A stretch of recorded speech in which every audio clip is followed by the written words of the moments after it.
की जय, पवन सुत हनुमान की जय, उमापति महादेव की जय। जय सीताराम। अथ सप्तविंशः सर्गः।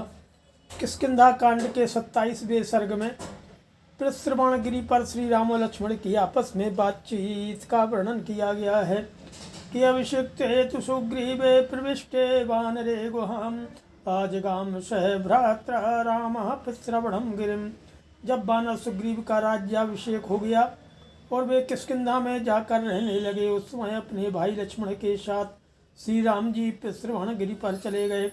शार्दूल मृगे संघुष्टम सिंहैर्भीम रवैर्वृतम नाना गुल्मलता मूढ़म बहुपाद संकुलम। वहाँ चीतों और मृगों की आवाज़ गूंजती रहती थी। भयंकर गर्जना करने वाले सिंहों से वह स्थान भरा था। नाना प्रकार की झाड़ियों और लताएं उस पर्वत को आच्छादित किए हुई थीं और घने वृक्षों के द्वारा वह सब ओर से व्याप्त था। चिरिच्छवानर गोपुच्छैर्मार्जारैश्च निषेवितं मेघराशिनिभं शैलं नित्यं शुचिकरं शिवं तत्शैलस्य शिखरे महती मायतां गुहां प्रत्यगृह्णीत पाशार्थं रामः सौमित्रिणा सह। रीछ, बानर, लंगूर और बिलाव आदि जंतु जहाँ निवास करते थे, वह पर्वत मेघों के समूह सा जान पड़ता था। दर्शन करने वाले लोगों के लिए वह सदा ही मंगलमय और पवित्र कारक था। उस पर्वत के शिखर पर एक बहुत बड़ी और विस्तृत गुफा थी। लक्ष्मण सह श्री राम ने उसी का अपने रहने के लिए आश्रय लिया। कृत्वा च समयं रामः सुग्रीवेण सहानगः कालयुक्तं महद्वाक्यम् उवाच रघुनन्दनः विनीतं भ्रातरं भ्राता लक्ष्मणं लक्ष्मीवर्धनम्। रघुकुल का आनंद बढ़ाने वाले निष्पाप श्री रामचंद्र जी वर्षा का अंत होने पर सुग्रीव के साथ रावण पर चढ़ाई करने का निश्चय करके वहां आए थे। उन्होंने लक्ष्मी की वृद्धि करने वाले अपने विनय युक्त भ्राता लक्ष्मण से यह समयोचित बात कही कि अम गिरिगुहा रम्या विशाला युक्त मारुता अस्याम बत्स्याम सौमित्रे वर्षरात्रिमरिंदमो। हे शत्रुघ्न सुमित्रा कुमार लक्ष्मण, यह पर्वत की गुफा बड़ी ही सुंदर और विशाल है। यहाँ हवा के आने जाने का भी मार्ग है। हम लोग वर्षा की रात में इसी गुफा के भीतर निवास करेंगे। गिरिशृंगमिदं रम्यमुत्तमं पार्थिवात्मजो श्वेताभि कृष्णताम्राभि शिलाभिरूपशोभितं नानाधातुसमाकीर्णं नदीदरदुरसंयुतं विविधैः वृक्षखण्डैश्च चारुचित्रलतायुतं नानाविहगसंघुष्टं मयूरवर्णादितं। राजकुमार पर्वत का यह शिखर बहुत ही उत्तम और रमणीय है। सफ़ेद, काले और लाल हर तरह के प्रस्तर खंड इसकी शोभा बढ़ा रहे हैं। और जो है यहाँ नाना प्रकार के धातुओं की खाने हैं। पास ही नदी बहती है। इसमें रहने वाले मेढक यहाँ भी उछलते कूदते चले आते हैं। नाना प्रकार के वृक्ष समूह इसकी शोभा बढ़ाते हैं। सुंदर और विचित्र लताओं से यह शैल शिखर हरा भरा दिखाई देता है। भांति भांति के पक्षी यहाँ चहक रहे हैं तथा सुंदर मोरों की मीठी बोली गूंज रही है। मालती कुंदगुलमैश्च सुन्दुवारै श्रीशकै कदम्बार्जुन सर्जैश्च पुष्पतैरूपशोभितं। मालती और कुंद की झाड़ियाँ, सिंधुवार, श्रीश, कदम्ब, अर्जुन और सर्ज के फूले हुए वृक्ष से स्थान की शोभा बढ़ा रहे हैं। इयं च नलिनी रम्या फुल्लपङ्कजमण्डिता नाति दूरे गुहायानौ भविष्यति नृपात्मजो। हे राजकुमार, यह पुष्करणी खिले हुए कमलों से अलंकृत हो बड़ी रमणीय दिखाई देती है। यह हम लोगों की गुफा से अधिक दूर नहीं होगी। प्रागुदक प्रवणे देशे गुहा साधु भविष्यति पश्चाच्चैवोन्नता सौम्य निभातेयं भविष्यति। हे सौम्य, यहाँ का स्थान ईशान कोण की ओर से नीचा है, अतः यहाँ इस गुफा हमारे निवास के लिए बहुत अच्छी होगी रहेगी। पश्चिम दक्षिण के कोण की ओर से ऊंची यह गुफा हवा और वर्षा से बचाने के लिए अच्छी होगी। गुहा द्वारे च सौमित्रे शिलाशम तला शिवा कृष्णा चैवायता चैव भिन्नांजन चयोपमा। हे सुमित्रानंदन, इस गुफा के द्वार पर समतल शिला है, जो बाहर बैठने के लिए सुविधाजनक होने के कारण सुखदायिनी है। यह लंबी चौड़ी होने के साथ ही खान से काटकर निकाले हुए कोयलों की राशि के समान काली है। गिरिशृंगमिदं तात पश्यचोत्तरतः शुभं भिन्नांजन चाकारम् अम्बोदरविबोधितं दक्षिणस्यामपि दिशि स्थितं श्वेतमिवाम्बरं कैलासस्करप्रख्यं नानाधातु विराजितम्। अरे तात देखो, यह सुंदर पर्वत शिखर उत्तर की ओर से कटे हुए कोयलों की राशि था घुमड़े हुए मेघों की घटा के समान काला दिखाई देता है। इसी तरह दक्षिण दिशा में भी इसका जो शिखर है वह श्वेत वस्त्र और कैलाश श्रृंग के समान श्वेत दिखाई देता है। नाना प्रकार की धातुएं इसकी शोभा बढ़ाती हैं।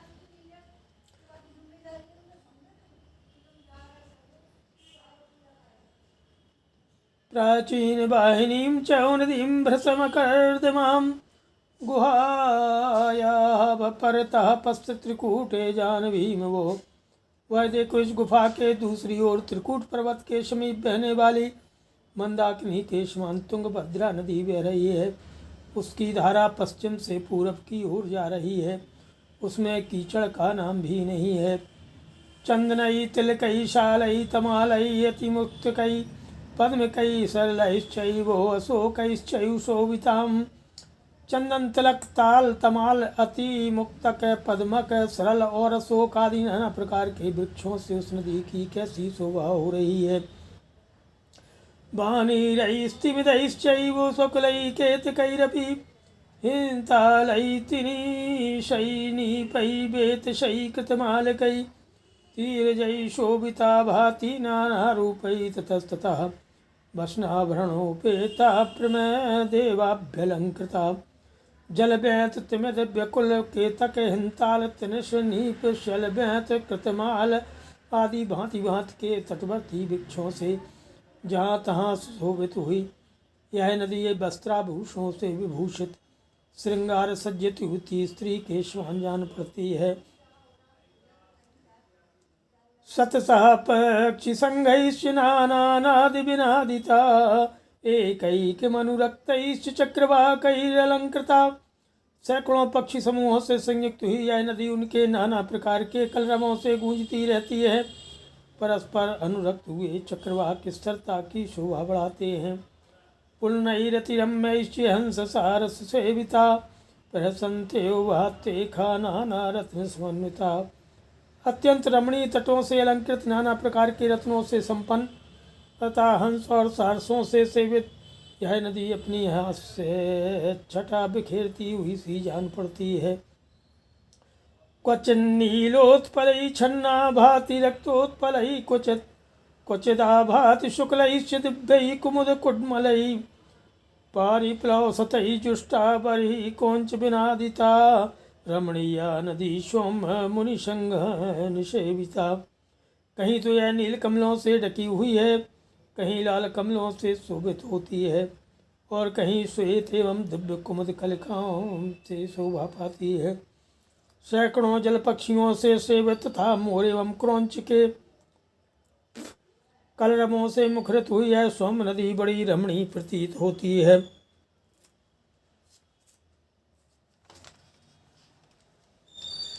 मुनियों के समुदाय इसके जल का सेवन करते हैं। पश्य चंदन वृक्षाणाम पंक्ति सुरुचिरायवो कुकुभानाम च दृश्यन्ते मनसै बोधितः समम्। वह देखो अर्जुन और चंदन वृक्षों की पंक्तियां कितनी सुंदर दिखाई देती हैं। मालूम होता है ये मन के संकल्प के साथ ही प्रकट हो गई हैं। अहो सुरमणीयोऽयं देशः शत्रुनिखूदनो दृढ़ं रंस्याव सौमित्रे साध्वत्र निविशावहि। हे शत्रुसूदन सुमित्रा कुमार, यह स्थान अत्यंत रमणीय और अद्भुत है। यहाँ हम लोगों का मन खूब लगेगा, अतः यहीं रहना ठीक होगा। इतश्च नातिदूरे सा किष्किन्धा चित्रकानना सुग्रीवसुपुरी रम्या भविष्यति नृपात्मजो। हे राजकुमार, विचित्र वनों से शोभित सुग्रीव की रमणीय किष्किंधापुरी भी यहाँ से अधिक दूर नहीं होगी। गीतवादित्र निर्घोषा श्रूयते जयतांबरो नदतां वानराणां च मृदंगाडंबरैषो। विजयी वीरों में श्रेष्ठ लक्ष्मण मृदंग की मधुर ध्वनि के साथ गरजते हुए वानरों के गीत और वाद्य का गंभीर घोष यहाँ से सुनाई देता है। लब्ध्वा भार्यां कपिवरः प्राप्य राज्यं सुहृत्प्रतः ध्रुवं नंदति सुग्रीवः संप्राप्य महतीं श्रियं।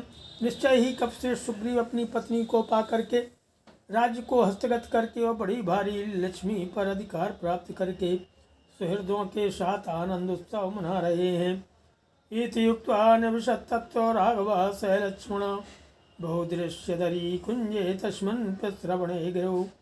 ऐसा कह करके श्री रामचंद्र जी लक्ष्मण के साथ उस पुष्पण पर्वत जहाँ बहुत सी कंदराओं और कुंजों के दर्शन होते थे निवास करने लगे। सुसुखे ही बहुद्रव्ये तस्मै ही धरणीधरे वसुतस्तस्य रामश्रुतिरल्पापि नाभवत्। हृतां हि भार्यां स्मरतः प्राणेभ्योऽपि गरीयसीम् उदयाभ्युमुदितं दृष्ट्वा साङ्कं च विशेषतः अविवेशन तम निद्रा निशाशु शयनम गतम।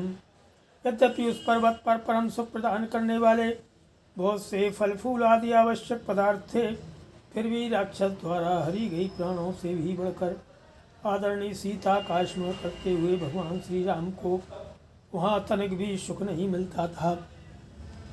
विशेषतः जो है उदभ्यावधितं दृष्ट्वा शशांकं च विशेषतापेश्च तं निद्रानिशासु शयनं गतम्। विशेषकर उदयाचल पर उदित हुए चंद्रदेव का दर्शन करके रात में सैया पर लेट जाने पर भी उन्हें नींद नहीं आती थी। तत्समुत्थेन शोकेन बाष्पोपहत चेतनम तं शोचमानं काकुत्स्थं नित्यं शोकपरायणं तुल्य दुखो ब्रवीत भ्राता लक्ष्मणो अनुनयं वचः। सीता के वियोग जनित शोक से आंसू बहाते हुए वे अचेत हो जाते थे।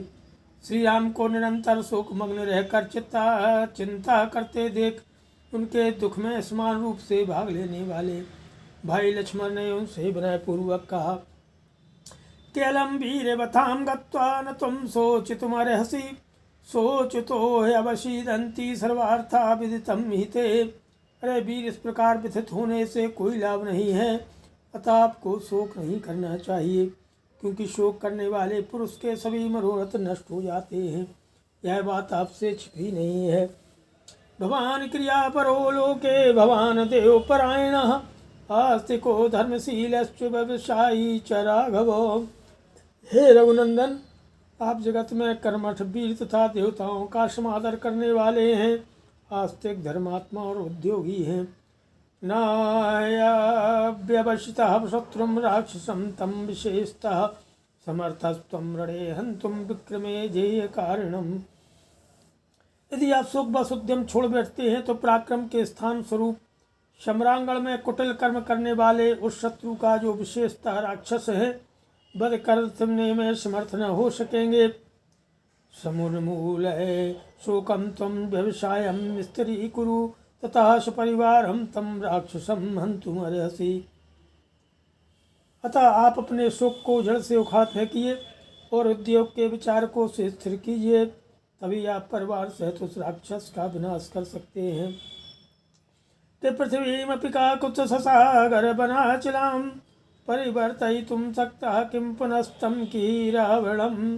शरत्कालं प्रतीक्षस्व प्रावृट्कालोऽयमागतः ततः सराष्ट्रं सगणं रावणं तं वधिष्यसि। हे काकुत्स्थ, आप तो समुद्र वन और पर्वतों सह समूची पृथ्वी को भी उलट सकते हैं, फिर उस रावण का संहार करना आपके लिए कौन बड़ी बात है। यह वर्षा काल आ गया है, अब शरत ऋतु की प्रतीक्षा कीजिए, फिर राज्य और सेना सहित रावण का वध कीजिएगा। अहम तु खलु ते वीर्यं प्रसुप्तं प्रतिबोधये दीप्तैराहुतिभिः काले भस्मच्छन्नवानलम्। जैसे राख में छिपी हुई आग को हवन काल में आहुतियों द्वारा प्रज्वलित किया जाता है, उसी प्रकार मैं आपके सोए हुए पराक्रम को जगा रहा हूँ, भूले हुए बल पर विक्रम की याद दिला रहा हूँ। लक्ष्मणस्य तद्वाक्यं प्रतिपूज्य तं शुभम राघवा सुहृदं स्निग्धमिदं वचनमब्रवीत्। लक्ष्मण के शुभ एवं हितकर वचन की सराहना करके श्री रघुनाथ जी ने अपने स्नेही सुमित्रा कुमार से इस प्रकार कहा कि वाच्यम यदनुरक्तेन स्निग्धेन चाहितेन च सत्य विक्रम युक्तेनो तदुक्तम लक्ष्मण तुया। अरे लक्ष्मण, अनुरागी स्नेही हितैषी और सत्य पराक्रमी वीर को जैसी बात कहनी चाहिए वैसे ही तुमने कही है। एक शोकः परित्यक्तः सर्वकार्यावसादकः विक्रमेश्वर प्रीति हतम तेजः प्रोत्साहयाम्यहम्। लो, अब सब तरह के काम बिगाड़ने वाले शोक को मैंने त्याग दिया। अब मैं पराक्रम विषयक दुर्धर्ष तेज को प्रोत्साहित करता हूँ कि शरत्काल हम प्रतीक्षसे स्थितोष्म वचने तव सुग्रीवस्य नदीनां च प्रसादमनुपालयन् उपकारेण वीरस्तु प्रतिकारेण युज्यते अकृतज्ञो अप्रतिकृतो हन्ति सत्वतां मनः। तुम्हारी बात मान लेता हूँ। सुग्रीव के प्रसन्न होकर सहायता करने और नदियों के जल के स्वच्छ होने की बाट देखता हुआ मैं शरतकाल की प्रतीक्षा करूँगा। जो वीर पुरुष किसी के उपकार से उपकृत होता है वह प्रत्युपकार करके उसका बदला अवश्य चुकाता है, किंतु यदि कोई उपकार को न मानकर या भुलाकर प्रत्युपकार से मुँह मोड़ लेता है वह शक्तिशाली श्रेष्ठ पुरुषों के मन को ठेस पहुँचाता है। कि तदेव युक्तं प्रणिधाय लक्ष्मणः कृताञ्जलिस्तत् प्रतिपूज्य भासितम् उवाच रामं स्वभिराम दर्शनं प्रदर्शयन् दर्शन्मात्मनः शुभम। श्री राम जी के उस कथन को ही युक्त मान करके लक्ष्मण ने उसकी भूरी भूरी प्रशंसा की और दोनों हाथ जोड़कर अपनी शुभ दृष्टि का परिचय देते हुए वे नयनाभिराम श्री राम से इस प्रकार बोले कि यथोक्तमेतत् सर्वमीप्सितं नरेंद्र कर्ता न चिराति तु वानरः शरत प्रतीक्षा क्षमतामिमं भवान् जलप्रपातं रिपुनिग्रहे धृतः नियम्य कोपं परिपालितं शरत् क्षमस्व मासान् चतुरो मया सह बसाचले अस्मिन् मृगराज सेविते सर्वस्य संवर्तयन् शत्रुवधे समर्था। अरे नरेश्वर, जैसा कि आपने कहा है कि वानरराज सुग्रीव शीघ्र ही आपका यह सारा मनोरथ सिद्ध करेंगे, अतः आप शत्रु के संहार करने का दृढ़ निश्चय के लिए शरतकाल की प्रतीक्षा कीजिए और इस वर्षा काल के विलंब को सहन कीजिए। क्रोध को काबू में रख करके शरतकाल की राह देखिए। बरसात के 4 महीनों तक जो भी कष्ट हों उसे सहन कीजिए तथा शत्रुवध में समर्थ होने पर भी इस वर्षा काल को व्यतीत करते हुए मेरे साथ इस सिंह सेवित पर्वत पर निवास कीजिए। श्रीमद् रामायण महावाल्मीकि आदि काव्ये किष्किंधाकांडे 27वां सर्गः। सियावर रामचंद्र की जय, पवन सुत हनुमान की जय, उमापति महादेव की जय। जय सीताराम।